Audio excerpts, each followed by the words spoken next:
Pelaksanaan program Sustainable Development Goals dalam menjamin lingkungan yang aman dan berkelanjutan di daerah Kalimantan. Saat ini, dunia kehilangan 11,1 juta hektar hutan tropis, di mana penurunan hutan hujan tropis mengakibatkan 2,5 GT emisi karbon dioksida. Kehilangan hutan primer tropis di Indonesia mencapai 291,379 hektar dan menjadi negara keempat dengan persentase kehilangan hutan terbesar di dunia. Indonesia merupakan negara yang memiliki hutan tropis terluas di dunia. Salah satu daerah yang memiliki kawasan hutan terbanyak adalah daerah Kalimantan, dengan luas mencapai sekitar 40,8 juta hektar.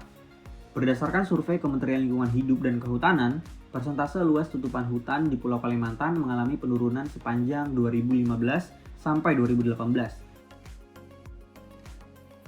Pada tahun 2015 sampai 2019, Indonesia terus mengalami bencana kebakaran hutan dan lahan.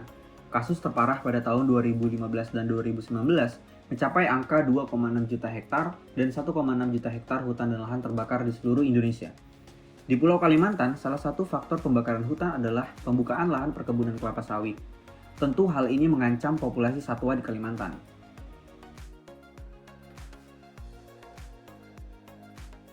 Beberapa solusi atau program yang telah dibuat oleh pemerintah pusat dan daerah untuk memenuhi Sustainable Development Goals mengenai ekosistem darat adalah sebagai berikut. Yang pertama, Kampung Rumah Iklim. Tujuan utama program ini untuk mendorong partisipasi desa atau kampung atau masyarakat di lokasi tertentu untuk melakukan upaya adaptasi dan mitigasi perubahan iklim yang dilaksanakan di tingkat lokal sesuai dengan kondisi wilayah secara berkelanjutan, yang salah satu bentuk kegiatannya yaitu meningkatkan tutupan vegetasi. Yang kedua, ada program Kaltim Green. Program Kaltim Green merupakan kegiatan penanaman berbagai jenis tumbuhan pada daerah-daerah seperti lahan kritis dan lahan bekas tambang, yang merupakan salah satu wujud dari upaya untuk menjaga lingkungan serta sekaligus merupakan bagian dari Heart of Borneo yang ditetapkan sebagai paru-paru dunia. Berdasarkan permasalahan yang telah disampaikan sebelumnya, berikut merupakan gagasan baru yang diusulkan serta dapat diimplementasikan untuk perubahan yang lebih baik lagi ke depannya. Yang pertama, ekoliterasi. Ekoliterasi merupakan kemampuan untuk menambah tatanan ilmu dalam pemahaman, tanggapan, serta kegiatan yang tersusun secara skema, di mana ekoliterasi adalah saat masyarakat mulai sadar tentang pentingnya menjaga lingkungan hidup.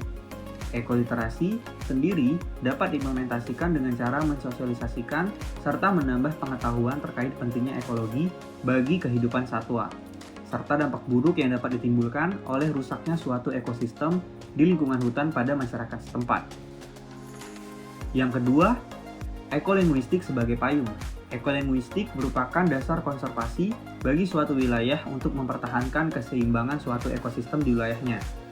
Penerapan dari ekolinguistik ini sendiri seperti pembentukan balai konservasi bagi hewan yang dikelola oleh pemerintah dan warga setempat guna mempertahankan dan menambah jumlah flora dan fauna untuk menjaga keseimbangan ekosistem tentunya. Nah, gagasan atau solusi tersebut diharapkan dapat mengatasi permasalahan dalam menjaga ekosistem.